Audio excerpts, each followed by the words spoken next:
Did you buy the iPhone 16 expecting Apple Intelligence to change the way you use your phone? If so, you might be disappointed. The advanced AI features that Apple promised are still not fully available, and recent updates suggest they might not be ready anytime soon.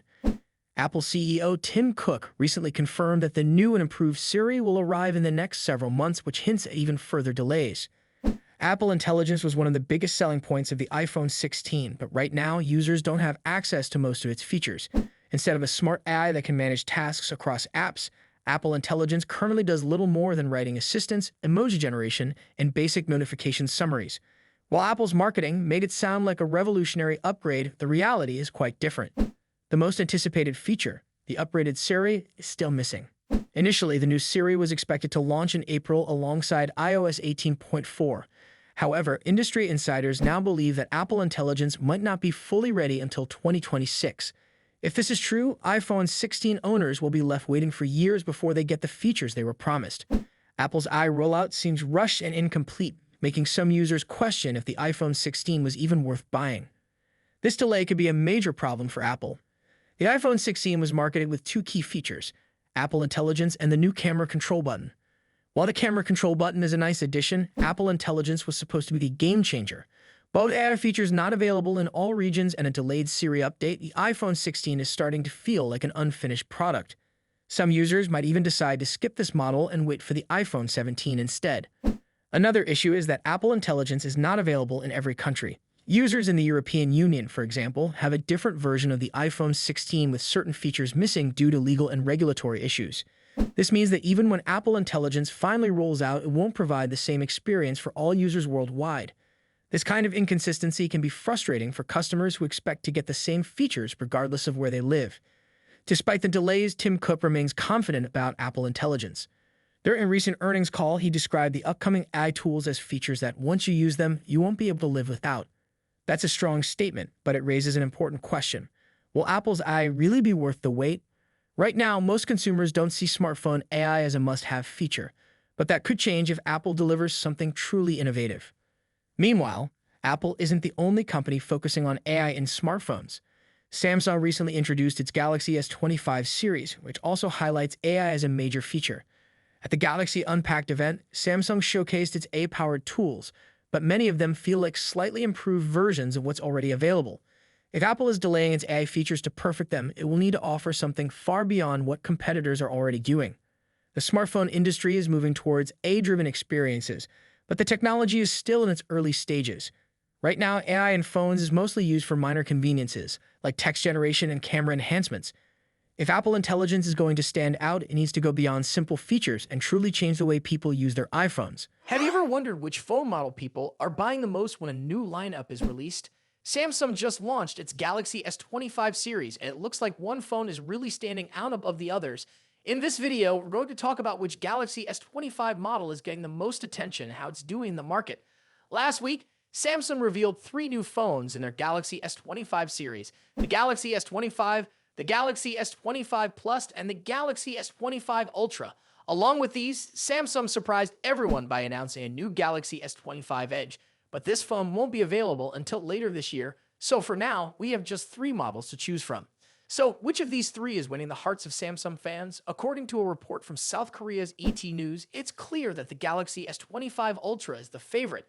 In fact, the Galaxy S25 Ultra has made up almost 70% of all the Galaxy S25 series sales in South Korea. This is a huge amount, showing that many people are choosing the Ultra version over the other models. But why are people going for the Galaxy S25 Ultra more than the others? Well, it might be because the S25 Ultra has a lot of amazing features that make it stand out. The Ultra version typically has the best camera, the biggest screen, and the most powerful performance compared to the regular S25 and S25 Plus. So if you want the best of the best, the Ultra is probably the one you would go for. Now let's talk about the colors that people are choosing for their new phones. According to SK Telecom, which is one of the biggest phone companies in South Korea, titanium black and titanium white silver are the 2 most popular colors for the Galaxy S25 Ultra.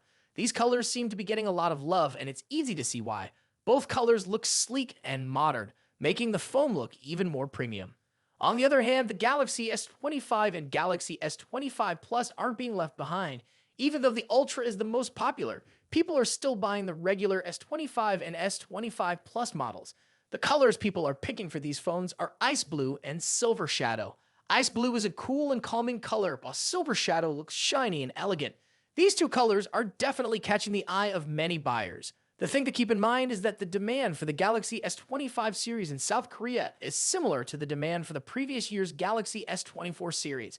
The Galaxy S24 series had a strong showing in the market, with lots of people buying them.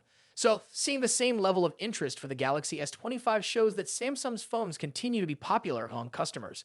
What does this tell us? Well, it means that Samsung's Galaxy S25 lineup is doing really well in South Korea, and people are excited about the new features and improvements that come with the new models. While the Galaxy S25 Ultra might be taking the lead in sales, the Galaxy S25 and S25 Plus aren't too far behind. These phones are still great choices for anyone who doesn't want to spend as much money on the Ultra version, but still wants a solid phone. It's interesting to see how people are picking and choosing their phones based on colors and features. When was the last time you actually used the Galaxy S Pen's Bluetooth features? Be honest. Many fans are upset that Samsung has removed them from the Galaxy S25 Ultra, but the real question is, were they ever essential? Let's break it down. The S Pen had Bluetooth-powered Air Actions, which let you use gestures as a remote control for the camera and a few other functions. But these were different from Air Commands, the pop-up menu that appears when you remove the S Pen. Air Commands are still here, giving users quick access to tools and apps. The only thing missing now is Air Actions, but how much do they really matter? The core experience of the S Pen remains untouched. You can still write, draw, and navigate as smoothly as ever. The pen still delivers precision, pressure sensitivity, and a responsiveness that users love. Samsung hasn't changed how the S Pen functions for what it was actually designed to do. The only difference? Those Bluetooth-powered gestures are gone. And here's why Samsung made this decision. It was barely being used. According to Samsung, less than 0.5% of users ever used the S Pen's Bluetooth features. To put that into perspective, if Samsung sold 15 million Galaxy S24 Ultra units last year, only around 75,000 people actually used Air Actions. An even smaller fraction used them on a regular basis. From a business perspective, it simply didn't make sense to keep this feature. Samsung operates on a massive scale, and every feature they maintain requires resources, software support, engineering, and hardware components. If a feature isn't widely used, cutting it allows for improvements elsewhere. But let's not forget, this isn't the first time fans have been upset over feature removals. The backlash was huge when Samsung removed the infrared blaster, the microSD card slot, and the 3.5mm headphone jack. Many people said they would never buy another Samsung phone, and yet sales continued to soar, proving that these changes didn't actually impact the majority of users. Numbers don't lie.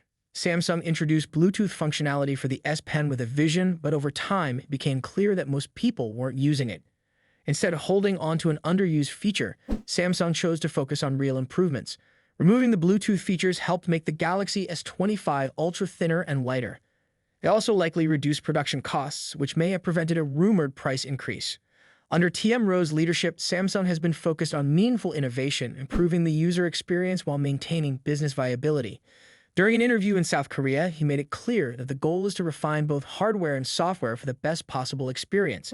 Keeping unnecessary features for nostalgia's sake doesn't fit that strategy.